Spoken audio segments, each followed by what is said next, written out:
Good evening everyone. आज हम लोग बात करेंगे बौद्ध धर्म। बौद्ध धर्म जो कि एक नए युग की शुरुआत हुई थी, एक धर्म की स्थापना हुई थी। तो चलिए हम लोग बात करते हैं। सबसे पहले बौद्ध धर्म अस्तित्व में कैसे आया। तो ऋग्वैदिक काल में वर्ण को 4 भागों में बांटा गया था। वो कौन था? ब्राह्मण, क्षत्रिय, वैश्य और शूद्र। और उस टाइम मतलब ऋग्वैदिक काल में ब्राह्मण और पुरोहित सर्वश्रेष्ठ पदों पर थे। उनकी सर्वश्रेष्ठता थी उस टाइम। तो ब्राह्मण के कर्मकांड और कुरीतियों के विरोध में, ब्राह्मण धर्म के कर्मकांड और कुरीतियों के विरोध में एक नए धर्म का उदय हुआ। वो क्या कहलाया? बौद्ध धर्म कहलाया। बौद्ध धर्म मतलब 6ठी शताब्दी ईसा पूर्व।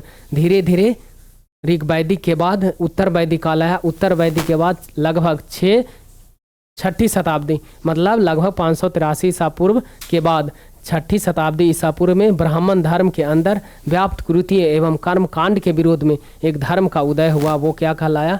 बौद्ध धर्म कहलाया। मतलब धार्मिक संप्रदायों का उदय हुआ और एक बौद्ध धर्म नाम से एक धर्म का उदय हुआ, वो बौद्ध धर्म कहलाया। तो सबसे पहले हम लोग बात करते हैं कि धर्म का उद्भव कैसे हुआ। तो वैदिक कर्मकांड और उसके विरोध में लोग, क्षत्रिय लोग यह स्पष्ट करना चाहते थे कि हम लोग भी श्रेष्ठ हैं, सिर्फ ब्राह्मण धर्म के श्रेष्ठ नहीं है। और एक ब्राह्मण धर्म के विरोध में क्षत्रिय लोग, वैश्य लोग, शूद्र लोग एक धर्म के खोज में थे कि इनकी जो सर्वश्रेष्ठता है वो पिछड़ जाए और हम लोग इनसे श्रेष्ठ बने। इस खोज में एक धर्म को थे और ये धर्म जाके उद्भव हुआ, ये बौद्ध धर्म कहलाया। चलिए हम लोग बात करते हैं। इतना तो समझ में आया गया होगा कि ऋग्वैदिक काल में जो ब्राह्मण धर्म आया, उस संप्रदाय के विरोध में लोग, क्षत्रिय लोग, वैश्य लोग, शूद्र लोग इसके विरुद्ध में एक धर्म के खोज में थे और उस समय के ताक में थे ताकि हम लोग भी श्रेष्ठ साबित हों, हम लोग भी कुछ धर्म का पालन करें, हम लोग भी संयमित जीवन जिए, जो कर्म कांड है वो उनसे छुटकारा मिले। तो ये एक नए धर्म का स्थापना हुआ। और ये धर्म कैसा था? तो सरल था, संयमित था, विलासित जीवन जीने के विरोधी थे और एक सरल संयमित जीवन के पक्षधर थे। अहिंसा में विश्वास करते थे। ये सब एक सरल शुद्ध संयमित जीवन जीने के तरीकों को बौद्ध धर्म में उद्भव हुआ, इसलिए बौद्ध धर्म का लोग संरक्षण दिए। चलिए हम बात करते हैं बौद्ध धर्म। बौद्ध धर्म के उद्भव के कारण क्या थे? तो गौतम बुद्ध और वर्धमान महावीर जैसे क्षेत्रीय कुल। अभी तो बताया कि ब्राह्मण धर्म के विरोध में क्षेत्रीय लोग थे। ये अपने समय के ताक में थे कि कब हम लोग एक नए धर्म की स्थापना करें ताकि इनका श्रेष्ठता कम हो। तो ये क्षेत्रीय कुल में पैदा हुए थे। ब्राह्मण धर्म के विरोध में ये क्षेत्रीय कुल थे। तो गौतम बुद्ध भी क्षेत्रीय कुल के थे और भगवान महावीर मतलब वर्धमान महावीर भी जो थे वो क्षत्रिय कुल के थे।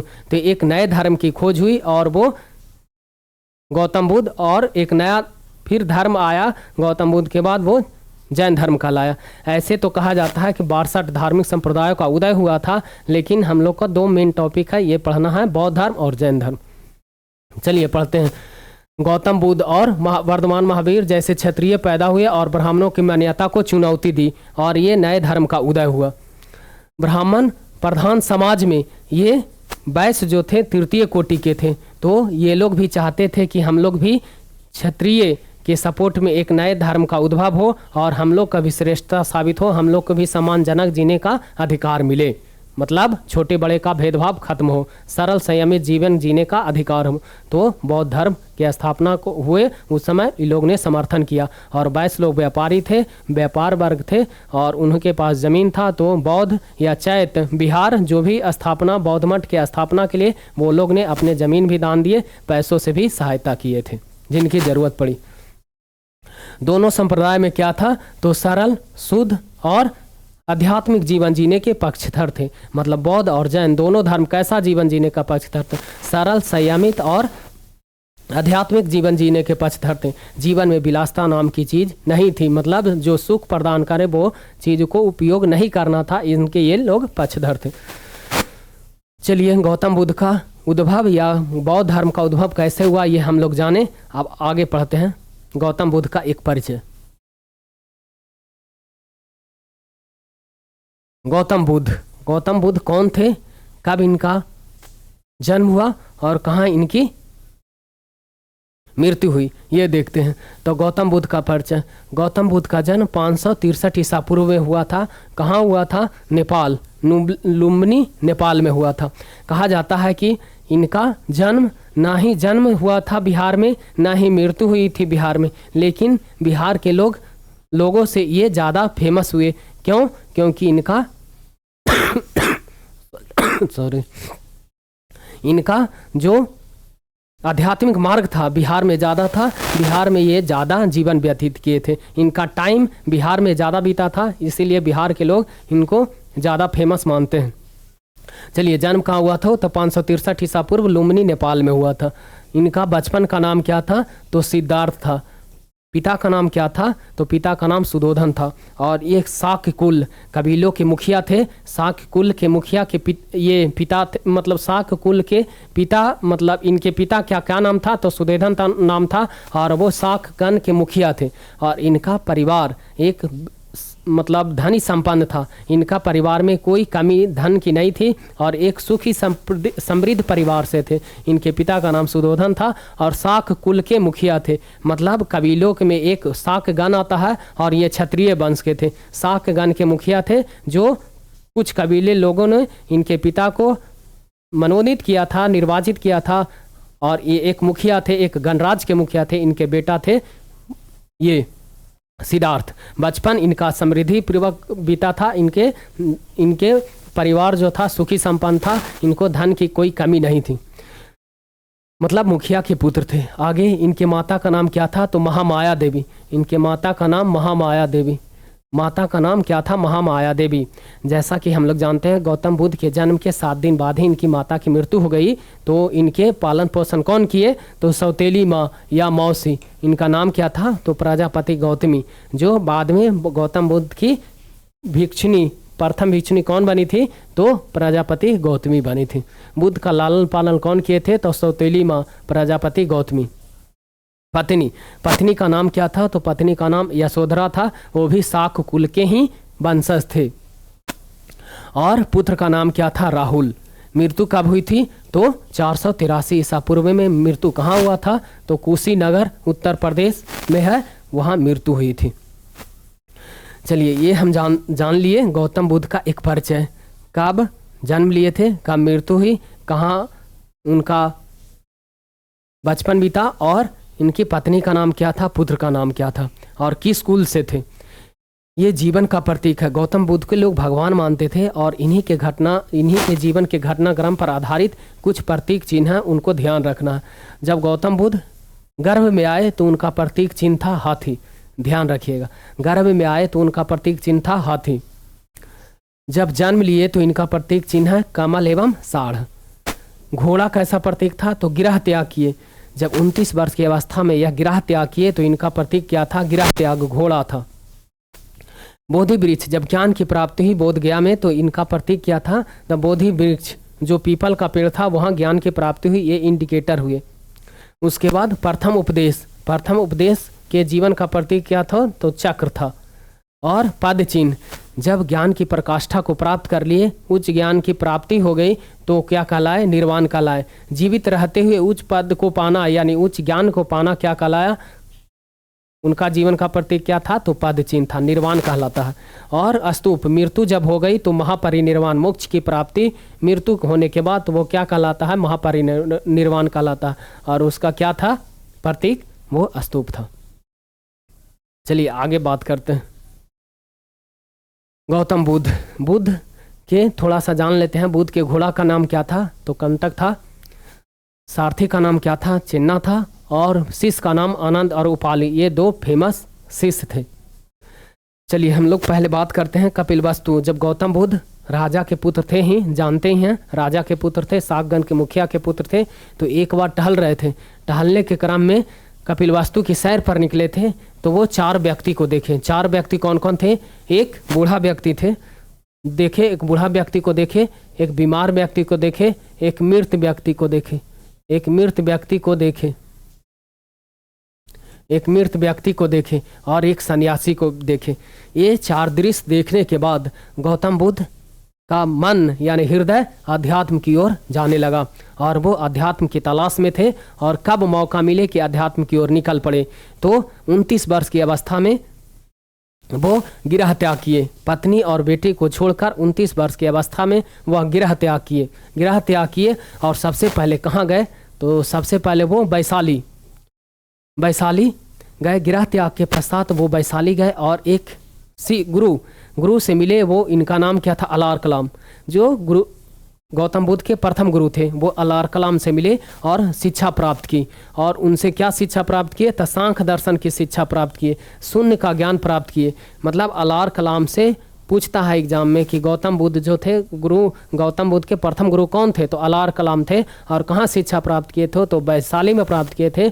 और उनका किस चीज़ का दर्शन प्राप्त किए थे, तो सांख्य दर्शन, मतलब अध्यात्म, कॉन्संट्रेशन, जो हम लोग पढ़े हैं कॉन्संट्रेशन, मतलब अध्यात्म का अंतिम रूप जो होता है, इसके बारे में अध्ययन किए। शून्य का ज्ञान प्राप्त किया, सांख्य दर्शन के सिद्धांत। अध्यात्म मतलब मुद्रावस्था में रहना, उसका अंतिम प्रकाष्ठा क्या है, ये अध्ययन किए थे। वो क्या कहलाए, अलार कलाम से शिक्षा प्राप्त किए थे, सांख्य दर्शन की शिक्षा। और दूसरा रुद्र करामपुत हैं। दूसरे, जब ये प्रथम गुरु से ये संतुष्ट नहीं हुए, तो ये दूसरे गुरु की तलाश में निकले। और वो कहाँ गए, राजगीर में दूसरे गुरु मिले, वो रुद्र करामपुत कहलाए। और राजगीर में उनसे मिले हैं, उनसे योग का शिक्षा प्राप्त किए। ये दूसरे गुरु थे। और कहाँ प्राप्त किए शिक्षा, राजगीर में।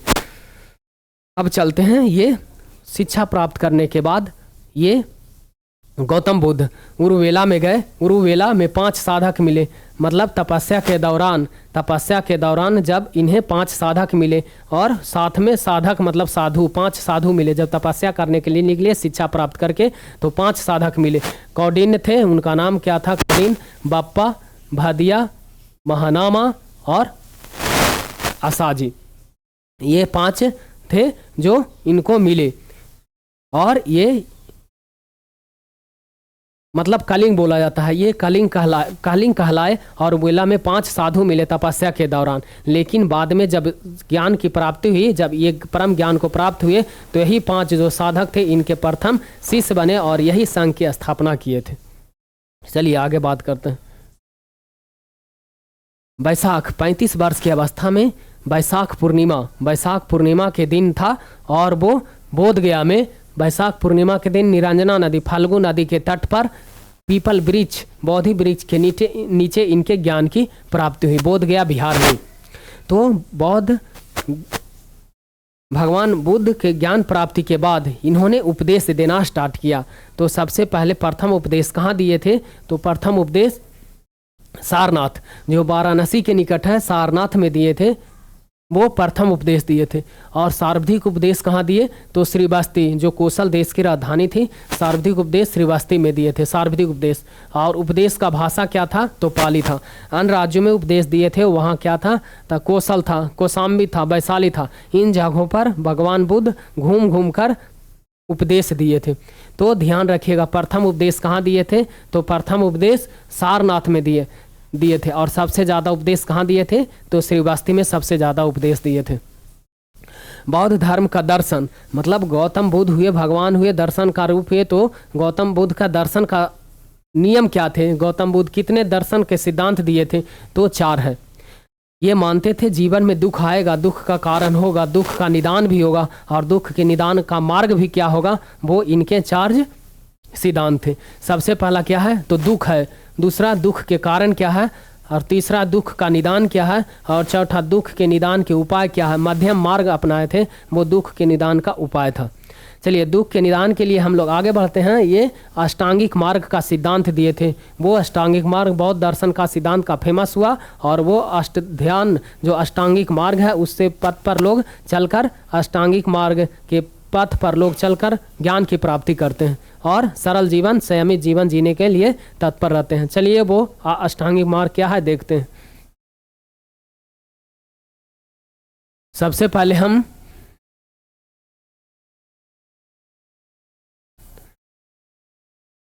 पहला जानते हैं गौतम बुद्ध। गौतम बुद्ध द्वारा दुखों से मुक्ति और निर्वाण प्राप्ति के लिए बताए गए अष्टांगिक मार्ग क्या है? तो पहला सम्यक दृष्टि है, मतलब राइट व्यू क्या होना चाहिए, हम लोग के राइट दृष्टि क्या होना चाहिए। तो सत्य और वास्तविकता को सही रूप में समझना है, सत्य और वास्तविकता को सही रूप में समझना है, तो वो सम्यक दृष्टि कहलाता है। मतलब हम लोग किसी भी चीज़ को सही स्वरूप समझें, मतलब दुख है तो दुख का कारण समझें, उसका निदान के लिए उपाय समझें, ये हुआ सम्यक दृष्टि। सत्य और वास्तविकता को समझना है, ये सम्यक दृष्टि कहलाया। दूसरा क्या है? सम्यक संकल्प, राइट रिजोल्व। इंटेंशन क्या है? तो मानसिक और नैतिक विकास की धारणा को बनाए रखना है, नैतिक विकास करना है, मतलब हम लोग को करुणा का भाव रखना है, किसी से भेदभाव नहीं करना है, और दुख और निवारण को ये मानसिक और नैतिक विकास को संकल्प लेना है, त्याग और करुणा का भाव रखना है, ये सम्यक संकल्प कहलाता है। त्याग और करुणा का भाव रखना है, सम्यक संकल्प कहलाता है। नैतिक विकास को संकल्प लेना है, ये हुआ सम्यक संकल्प। मतलब मानसिक रूप से और नैतिक संकल्प लेना है कि हम लोग को अच्छे कर्म करना है, ये संकल्प हुआ, क्या कहलाया? मानसिक संकल्प, मतलब सम्यक संकल्प, राइट रिजोल्व। तीसरा सम्यक वाक्, राइट स्पीच, मतलब हमेशा सत्य बोलना चाहिए, मधुर बोलना चाहिए, कटु बोलना नहीं चाहिए। ये बात बोला गया है गौतम बुद्ध के अष्टांगिक मार्ग में। मतलब सम्यक वाच क्या था? तो राइट स्पीच था, सत्य, मधुर और संयम बरतना चाहिए, सम्यक वाक् बोलना चाहिए, यह हुआ राइट स्पीच, तीसरा था। चौथा क्या था? राइट एक्शन, मतलब अहिंसा, हिंसा नहीं करना और किसी को मारना नहीं, नैतिक व्यवहार करना। सम्यक कर्म, राइट कर्म होना चाहिए, मतलब हम लोग के काम कैसा करना चाहिए? राइट, मतलब अच्छे से कर्म करो, राइट कर्म, अहिंसा ना करो, जीवन में किसी का हत्या नहीं करना है, वह अहिंसा मार्ग पर था। वो क्या था? चौथा कर्म था इनका, अहिंसा को अपनाना इनका चौथा कर्म था। अष्टांगिक मार्ग में चौथा कर्म था अहिंसा, अहिंसा नहीं करना, मतलब जीव हत्या नहीं करना। पांचवा सम्यक आजीविका, किसी वस्तु को नुकसान पहुंचाए बिना अपने आप को रोजी रोटी कमाना, ये क्या था? राइट आजीविका, सम्यक आजीविका कहलाता था। लाइवलीहुड, जीने का तरीका क्या था? कि हम लोग रोजी रोटी कमाएं लेकिन दूसरे को परेशान ना करें या हानि नहीं पहुंचाएं। छठा क्या है? सम्यक व्यायाम, राइट इफोर्ट, मन से बुरे विचारों को निकालना है और अच्छे विचारों को समाहित करना है, व्यायाम कहलाता था। सम्यक व्यायाम क्या कहलाता था? इफोर्ट बोलते हैं, राइट इफोर्ट, मतलब हम लोग के बुरे विचारों को हटा लेना है और अच्छे विचारों को समाहित करना है, ये सम्यक व्यायाम कहलाता है, राइट इफोर्ट। उसके बाद सम्यक स्मृति, राइट माइंडफुलनेस क्या था? तो मन और विचारों के प्रति सद्भाव और जागरूक रखना, सम्यक स्मृति, मतलब हम लोग को काम के प्रति जागरूक रहना है, कौन सा काम किस टाइम करना है और अच्छे से करना है, कुशलतापूर्वक करना है, काम के प्रति जागरूक रहिए, ये कहलाया है सम्यक स्मृति, राइट माइंडफुलनेस कहलाता है। और आठवां है सम्यक समाधि, राइट कॉन्सेंट्रेशन, मतलब मन की एकाग्र रखें, मन को एकाग्र करके शांति विचार से हम लोग अपने काम के लक्ष्य को प्राप्त करना सुनिश्चित करें, या ध्यान के माध्यम से मन को शांत और अस्थिर रखें, ध्यान मग्न रहें और काम को एकाग्रता से करें, मन को स्थिर रख के करें, ये इनका आठवां मार्ग था। चलिए आगे बढ़ते हैं। ये 8 मार्ग गौतम बुद्ध का अष्टांगिक मार्ग कहलाता था। ये 8 मार्ग पर गौतम बुद्ध ने बढ़कर हिस्सा लिया और गौतम बुद्ध के ये 8 मार्ग जो है मोक्ष प्राप्ति में सहायक होता है। चलिए आगे बात करते हैं। ये हुआ 8 मार्ग। अब गौतम बुद्ध द्वारा बताए गए कुछ दर्शन क्या थे, कुछ सिद्धांत क्या थे, किस चीज़ में विश्वास करते थे, किस चीज़ में विश्वास नहीं करते थे। तो जैसा कि माने हैं कि बौद्धिक धर्म कांड, जो ब्राह्मण जो धर्म कांड हुआ, बौद्ध धर्म कब आया, क्यों आया? ब्राह्मण का जो कर्म कांड हुआ, कर्म कांड के कुरीतियों के विरोध में बौद्ध धर्म का उत्पन्न हुआ, तो उनके विरोध में थे। तो ये क्या थे? तो कर्म कांड को नहीं मानते थे, मतलब बौद्ध धर्म ईश्वर को नहीं मानते थे, अनिश्वरवादी थे, ईश्वर की मान्यता नहीं थी, ईश्वर को नहीं मानते थे, अनिश्वरवादी थे, आत्मा को मन नहीं मानते थे, ये आत्मा में विश्वास नहीं करते थे, नैतिकता पर बल देते थे, नैतिक जीवन जीने पर जोड़ देते थे गौतम बुद्ध। और चौथा क्या? कर्म सिद्धांत पर बल देते थे, कर्म सिद्धांत पर बल देते थे, कर्म करो फल की प्राप्ति होगा, ये इनका मानना था। अहिंसा पर बल देते थे, ये ध्यान है, अहिंसा मतलब हिंसा नहीं करना है, किसी जीव का हत्या नहीं करना है, वो अहिंसा पर बल देते थे। और सत अहिंसा को मानते थे, वेदों को प्रमाणिक नहीं माना है, वेद को नहीं मानते थे कि वेद कोई प्रमाणिक ग्रंथ नहीं है। और पुनर्जन्म को विश्वास करते थे। गौतम बुद्ध पुनर्जन्म में विश्वास करते थे, लेकिन सिर्फ उसी में विश्वास करते थे जो चेतना से संबंधित हो, ये ध्यान रखिएगा। निर्वाण मोक्ष अंतिम लक्ष्य था इनका। ये सिद्धांत है गौतम बुद्ध का जो भगवान कहलाए। चलिए आगे बढ़ते हैं। और हम जानते हैं गौतम बुद्ध हुए तो कुछ नियम होंगे, कुछ रूल होंगे जिसके अनुसार उनके शिष्य को चलना है, उनके मार्ग को प्रदर्शित करना है और उनके मार्ग कहे हुए मार्ग पर चलना है। तो गौतम बुद्ध और वो जो 5 भिक्षुक थे सॉरी 5 भिक्षुक थे, भिक्षुओं के मार्ग प्रशस्ति करने के लिए एक संघ स्थापित हुआ, वो बौद्ध संघ कहलाया। इसी के अनुसार लोग अपना व्यवहार को रखे और उसी के अंतर्गत जो नियम बने उसी में काम करते थे। तो संघ में भिक्षुओं के प्रवेश को क्या बोलते थे उस समय? अभी एग्जाम लिया जाता है किसी के प्रवेश में ज्वाइनिंग के लिए, उस समय भिक्षु संघ में प्रवेश के लिए एक नियम थे, वो क्या कहलाता था? उपसंपदा कहलाता था। तो संघ में भिक्षुओं के प्रवेश को उपसंपदा बोला जाता था। अब भिक्षुओं के मार्गदर्शन के लिए बौद्ध का संघ की स्थापना हुई थी, वो बौद्ध संघ कहलाया। प्रथम भिक्षुनी कौन थे? तो प्रथम भिक्षुनी पता है, प्रजापति गौतमी थी, उनकी सौतेली माँ। और आगे बढ़ते हैं। प्रमुख अनुयायी, कुछ जो शासक थे गौतम बुद्ध बौद्ध धर्म का समर्थन किए। सबसे पहले वो कौन थे? तो बिंबिसार थे, दूसरा प्रसेनजीत और तीसरा उदयन। और भी बहुत से शासक थे जो बौद्ध धर्म को अपनाए थे। अब गौतम बुद्ध की जब मृत्यु हो गया तो बौद्ध संगति की स्थापना हुई और उनके कुछ कार्य हुए। तो पहला बौद्ध संगति कब हुआ? ध्यान से देखते हैं।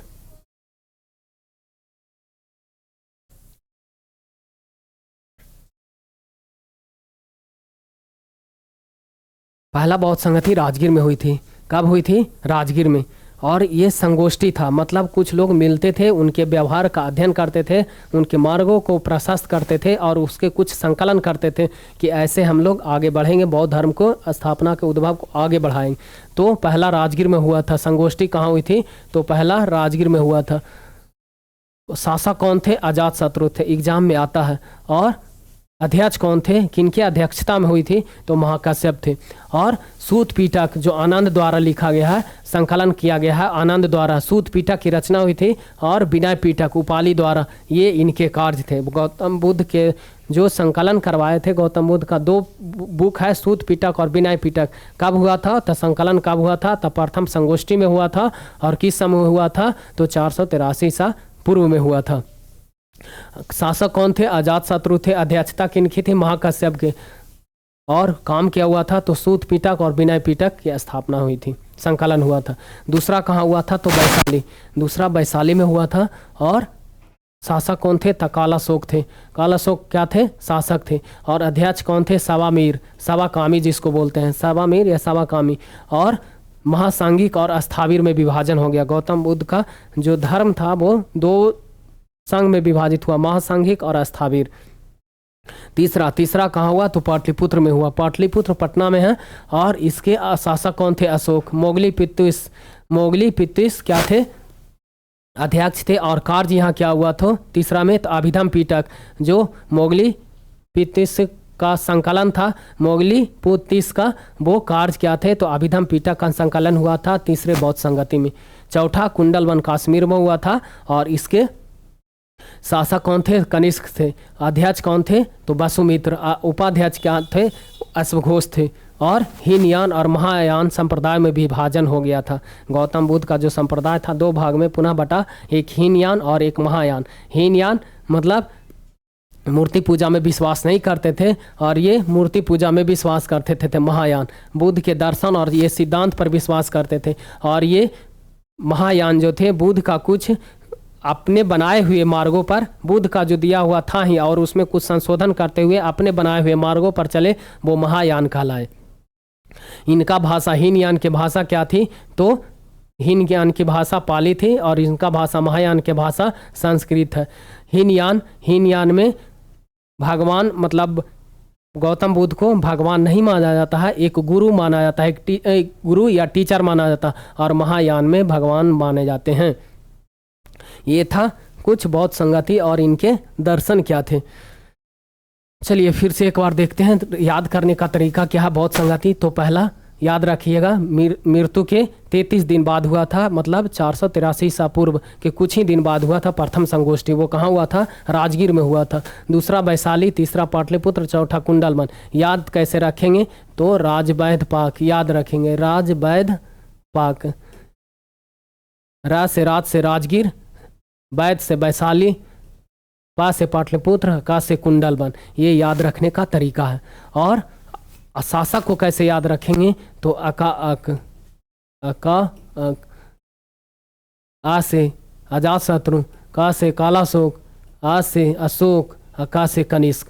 और ये संकलन करता याद रखिएगा कि किस वर्ष 2 भागों में विभक्त हो गया बौद्ध संप्रदाय। तो हीन यान महायान चौथी संगोष्ठी में विभाजित हो गया। कहाँ हो गया तो कुंडलवन। कहाँ हो गया तो कनिष्क के द्वारा। अध्यक्ष कौन थे तो वसुमित्र। ध्यान से, अध्यक्ष वसुमित्र थे और अश्वघोष जो थे क्या थे, उपाध्यक्ष थे। चलिए आगे बढ़ते हैं। बुद्ध के 3 किताब फेमस है। पहला सूत पिटक, दूसरा विनय पिटक और तीसरा अभिधम पिटक। सूत पिटक में धर्म की व्याख्या की गई है। सूत पिटक जो हम लोग जाने कि प्रथम संगति में संगोष्ठी हुई थी, तो सूत पिटक धर्म की व्याख्या हुई थी। और विनय पिटक बुद्ध के रहने सहने जीवन का आचरण करने का जो तौर तरीका अपनाया गया वो विनय पिटक में कहलाए। और तीसरा अभिधम पिटक जिसमें दार्शनिक सिद्धांत दिया गया है। बुद्ध के जो भी दर्शन के सिद्धांत थे वो अभिधम पिटक में है। तो तीनों किताबों के बारे में यहाँ जिक्र है। बुद्ध के किसी भी संभाषण को जीवन काल में नहीं किया गया है, मतलब मृत्यु के 5वीं 4वीं शताब्दी ईसा पूर्व में उनके अधिक वरिष्ठ श्रामणों की एक सभा वैशाली में बुलाई गई थी। मतलब अभी बताए ना कि बुद्ध के जीवित रहते हुए कोई भी संगोष्ठी नहीं हुई थी। मृत्यु के पश्चात लोगों ने एक संगोष्ठी करवाई और वो पहला संगोष्ठी राजगीर में हुआ था। उसके बाद देखिए त्रिपिटक 3 किताब शामिल है को क्या कहलाता है, विनय पिटक, सूत पिटक और अभिधम पिटक। पहले मौखिक संप्रेषित किया गया था, लेकिन बाद में बौद्ध और संघ में अठे रहने वाले लोग के नियम बनाए गए और इनके किताबों का संकलन हुआ। सॉरी। बुद्ध की शिक्षाएं सूत पिटक में संचालित है। अभिधम पिटक दर्शन सिद्धांत अभी बताए थे ना। सूत पिटक में बुद्ध की शिक्षा संकलित है और दर्शन का सिद्धांत अभिधम पिटक में है। प्रत्येक पिटक के अंदर अनेक विद्वान ग्रंथों पर टीकाएं लिखी गई हैं। और ये बौद्ध धर्म जैसे नए देश मतलब बांग्लादेश, श्रीलंका इत्यादि में प्रसारित हुआ था और बौद्ध धर्म के दर्शन के लिए लोग आए थे। कौन आए थे? फाहियान और हिंसांग बाद में बौद्ध धर्म दर्शन के सिद्धांत के लिए यहाँ भारत में आए थे। ये हम लोग जानते हैं। अभी मूल रूप से इसमें 3 पुस्तक को अध्ययन करना है। पहला सूत पिटक जिसमें बुद्ध के उपदेश, बुद्ध के शिक्षाएं संकलित हैं। सूत पिटक। विनय पिटक मतलब यहाँ रहने सहने के लिए जो भी रूल है, रेगुलेशन है, रूल नियम आचरण, ये क्या है विनय पिटक में है। उसके बाद अभिधम पिटक बुद्ध के उपदेश जो दिया गया है अभिधम पिटक में है। बुद्ध के दर्शन जो है, दर्शन सिद्धांत जो भी है अभिधम पिटक में। इतना ध्यान रखिएगा 3 किताब के बारे में। अब हम पढ़ते हैं बुद्ध से संबंधित उनके आचरण में क्या क्या शामिल था, उनके रहने का स्थान क्या था, कहाँ काम करते थे, किस जगह पर कैसे उपदेश दिए, वो सब चीज़ें फेमस। तो चैत्य पूजा पाठ, जहाँ पूजा गिरा था, जहाँ पूजा किया जाता था वो चैत्य कहलाता, बौद्ध धर्म में चैत्य कहलाता है। और निवास स्थान को बिहार बोलते हैं।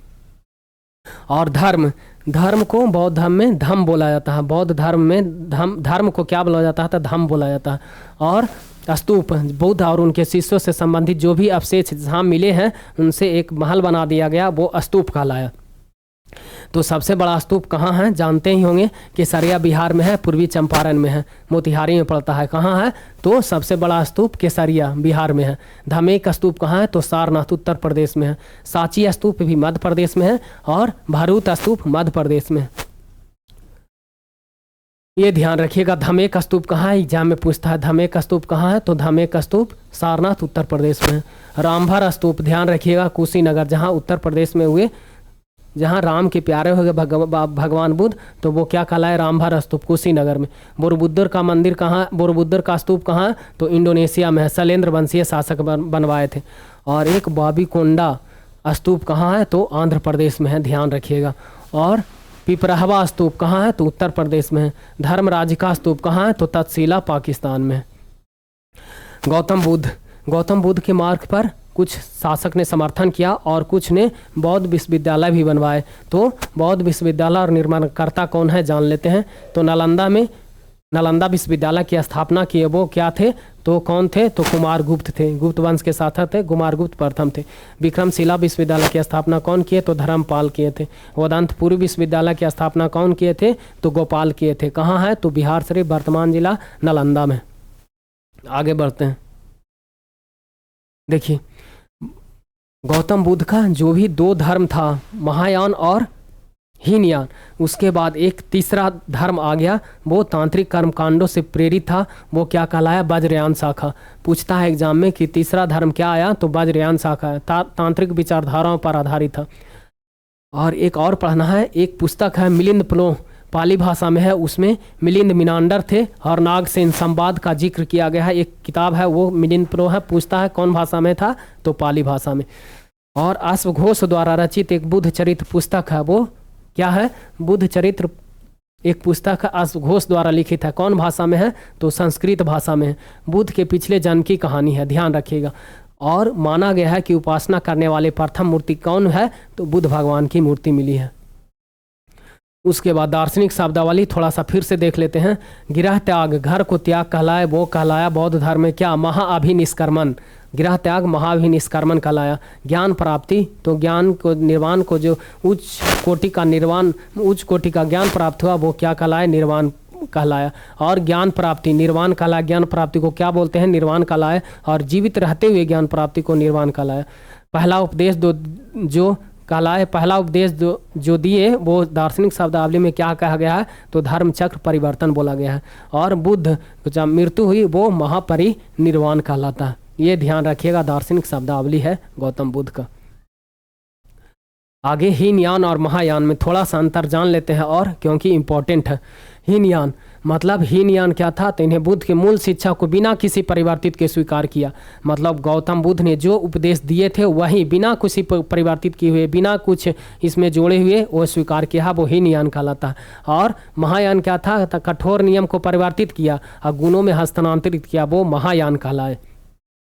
ये बुद्ध को शिक्षक मानते थे, जैसा कि पहले बताए हैं। हीनयान क्या है, गौतम बुद्ध को शिक्षक मानते थे, देवता नहीं मानते थे। और ये बुद्ध को ईश्वर मानते थे। उसके बाद इन्होंने मूर्ति पूजा और भक्ति का विरोध किया। कठोर साधना से मतलब ये बौद्ध धर्म को अपनाने का बल दिए हैं। तो इन्होंने मूर्ति पूजा और भक्ति का विरोध किया है। लेकिन ये आत्मा और पुनर्जन्म में विश्वास करते थे।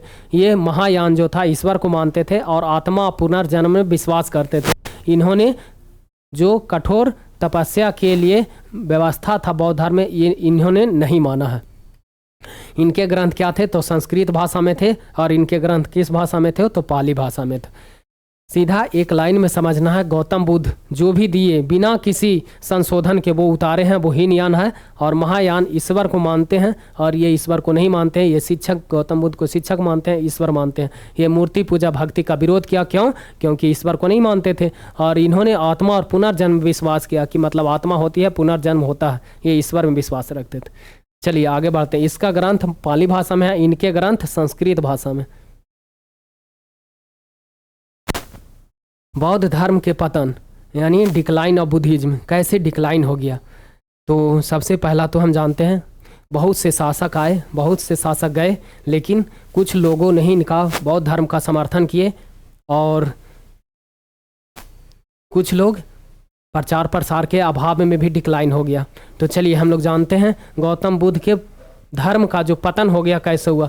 तो सबसे पहले प्रचार प्रसार का अभाव हो गया, दूसरा आपसी फूट हो गया, तीसरा हम जाने कि वज्रयान शाखा हो गया, मतलब कुरीतियों का इसमें प्रवेश होना स्टार्ट हो गया। तो धीरे धीरे इनका डिक्लाइन मतलब पतन का कारण हुआ।